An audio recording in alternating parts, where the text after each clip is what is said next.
Black flies are crazy. So I got 28 of these planted today. Hascap, 3 different strains.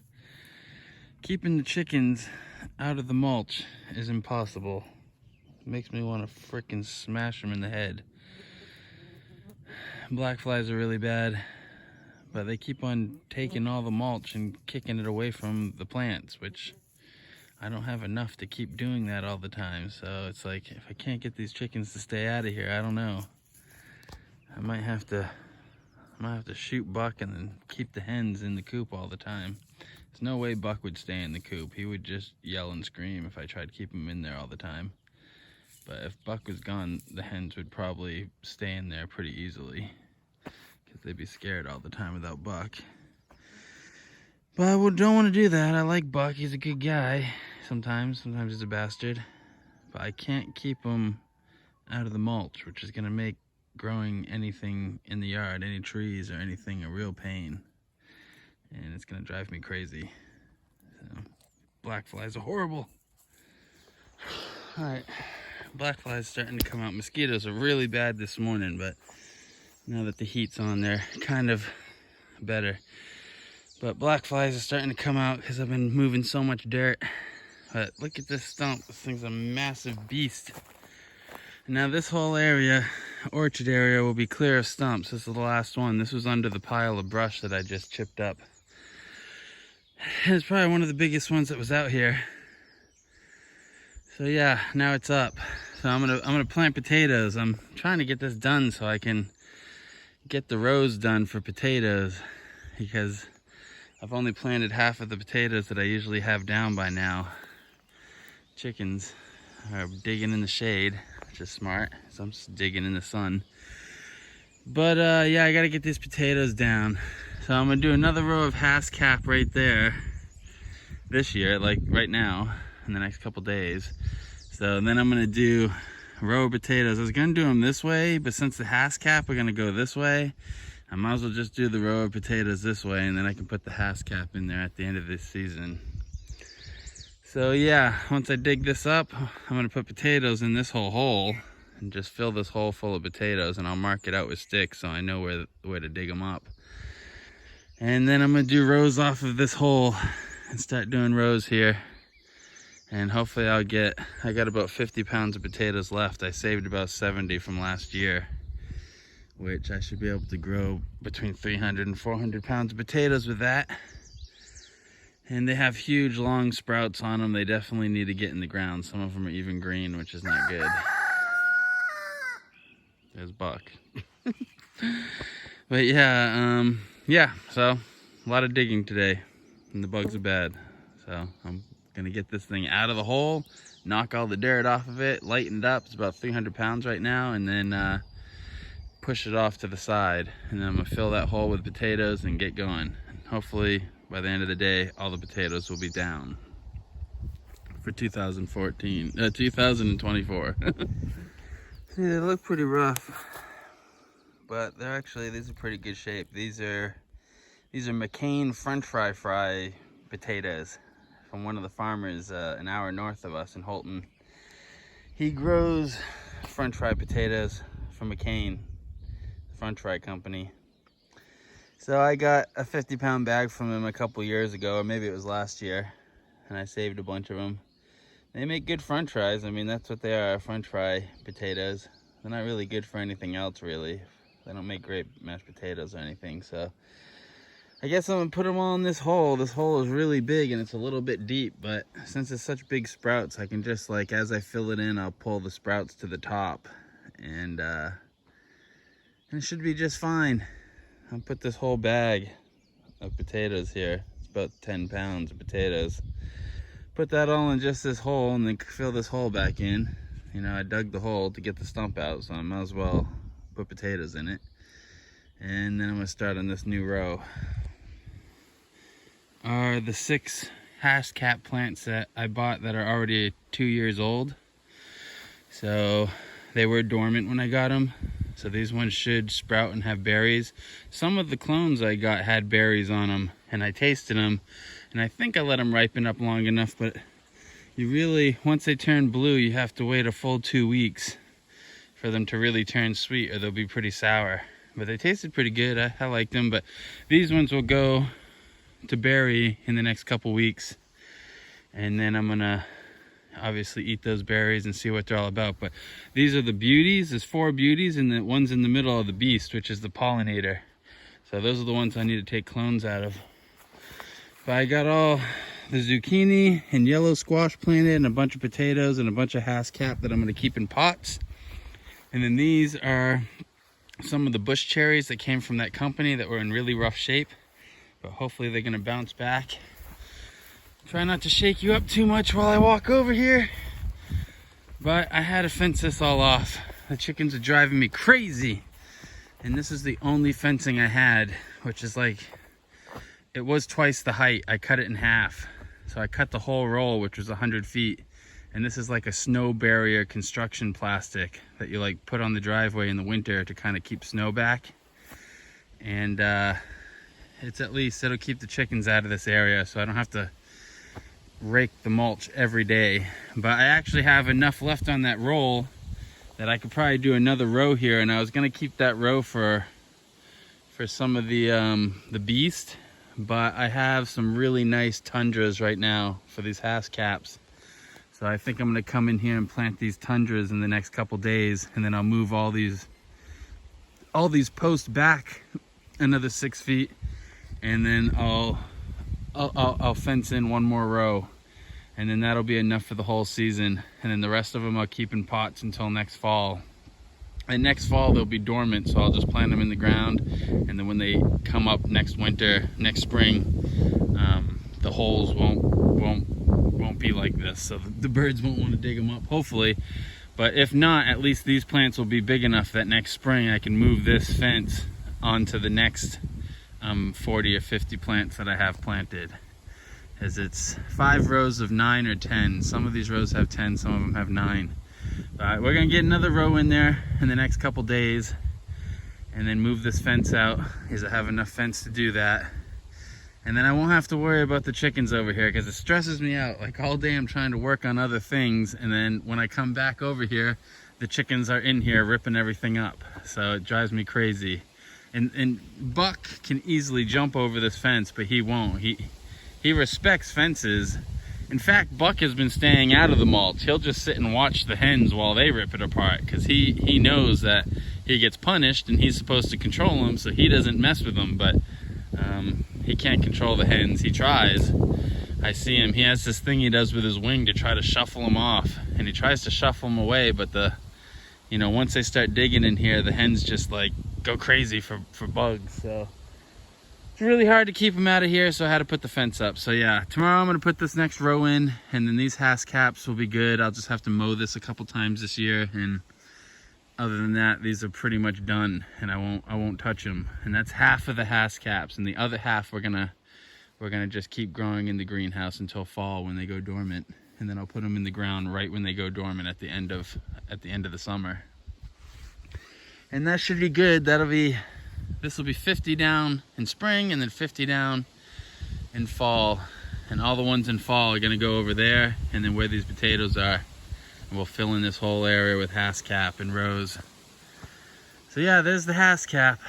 That's the haskap garden. And the cherry garden, I've got a lot of that going, and I don't have new growth on them, but they do look like they're in there good. And I only lost one. Out of 10 of them, I had one that dried up, because we haven't had any rain. But if you can see, it's cloudy tonight. We've had lots of cloudy days, but we'd only get a sprinkle. And the ground's really dry, and I've been trying to spot water all these, but I have to go and get water from the well, which has a solar pump, so if the sun's not out, I can't even do that. And I can run a battery, but then it takes 10 minutes per 5-gallon bucket. So that takes me all day to water all this stuff. I mean, literally 8 hours to water everything I have down right now. So that's what I do on really hot, dry days, but I've been waiting for some rain, and yeah, tomorrow we're supposed to get a downpour for the whole day and pretty much be wet the next 2 days. So everything will finally get really watered in, and all these plugs will get situated in, and they should be pretty good after that. They should start growing and putting new shoots off. So yeah, this is all done. I got 5 blueberries. These are the North These are the Northland blueberries, which the flavor is supposed to be a little bit milder, but pretty much exactly like a wild Maine blueberry. And they come out a little bit bigger, but pretty close to the same size as a wild blueberry. And then I'm gonna put a row right here of a Patriot, which the Patriot blueberry was designed by the University of Maine to grow here in Maine. So that should be a really good one, and they'll pollinate each other.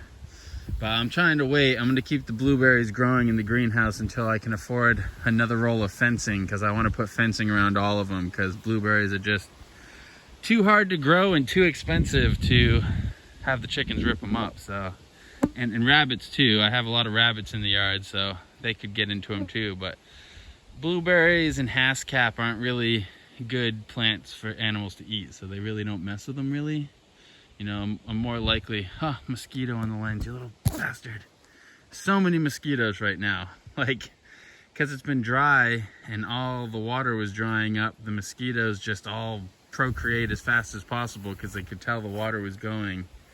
And I live next to a swamp where there's a lot of standing water, so as it dries, they all hatch. And yeah, the black flies weren't bad this year because there were so many mosquitoes. They basically drove the black flies out, but mosquitoes were really early this year.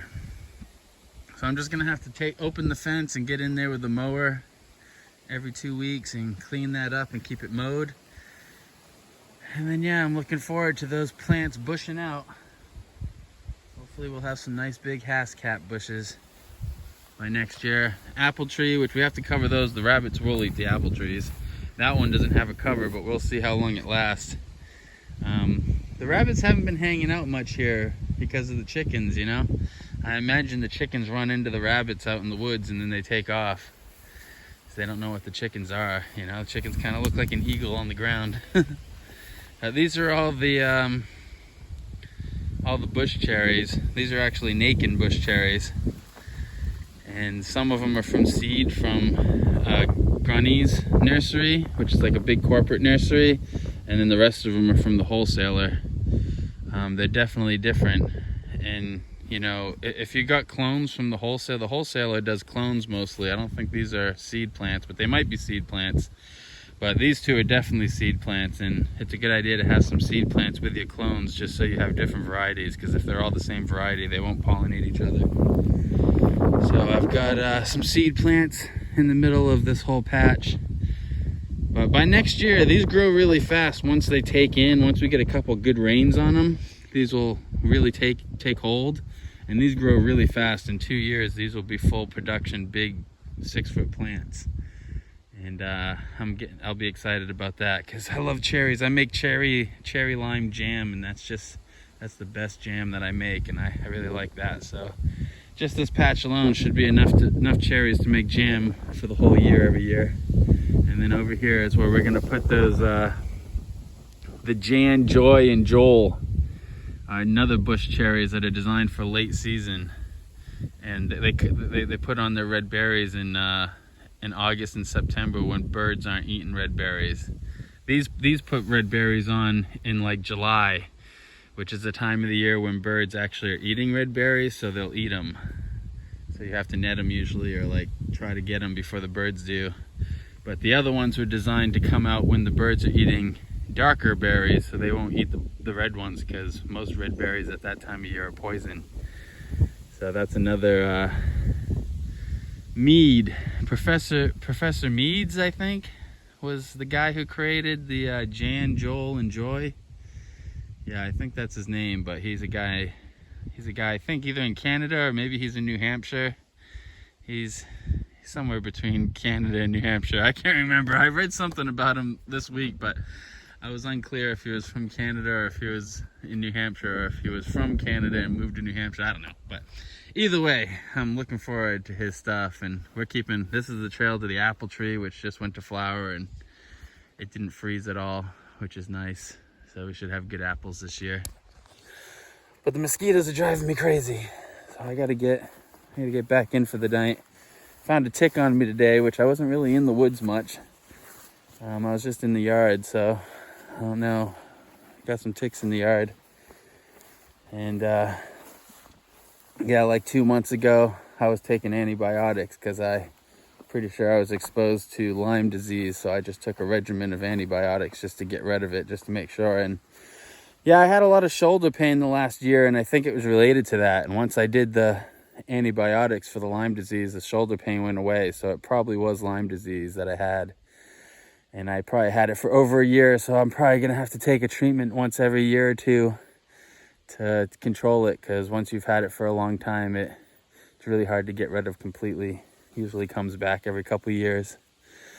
So we'll see how that goes, but I do feel a lot better now and getting a lot of work done out here.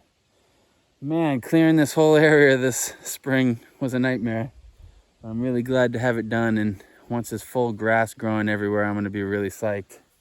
Once there's all kinds of berry plants and these hascaps are 4 feet tall, I'm going to be really, really psyched.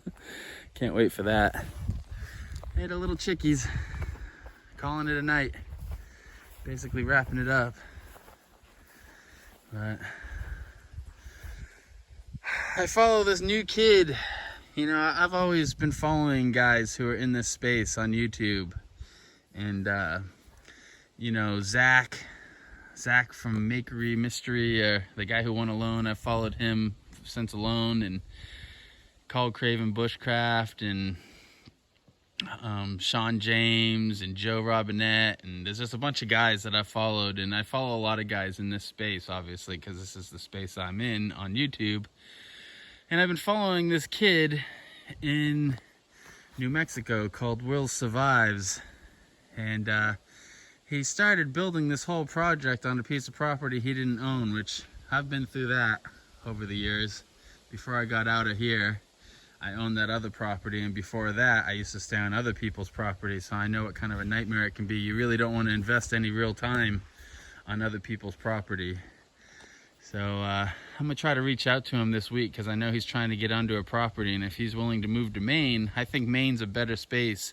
I started following him like 2 months ago, and he had 80,000 followers, and now he has 600,000 followers. So, you know, his age bracket is a good age bracket for this this genre on YouTube. There's not a lot of guys his age making these videos right now, so YouTube's promoting him really good, and he's getting some good followers. And you know, he's a young wild kid, you know, just like all of us are. Doesn't really know what's going on, but he's trying to figure it out, and it's pretty cool. I like watching his stuff. But I'm gonna reach out to him this week. I have some guys up here who have large acreages of land that they can own or finance, and with how many subscribers he has, I can definitely probably get them to do it pretty affordably, maybe without even a down payment. You know, the amount of subscribers he has has a value. So it's pretty easy to get people to work. Man, these mosquitoes are in my mouth and everything. Oh man, I'm shaking the camera. Okay, that's it for tonight. I'll see you guys all tomorrow.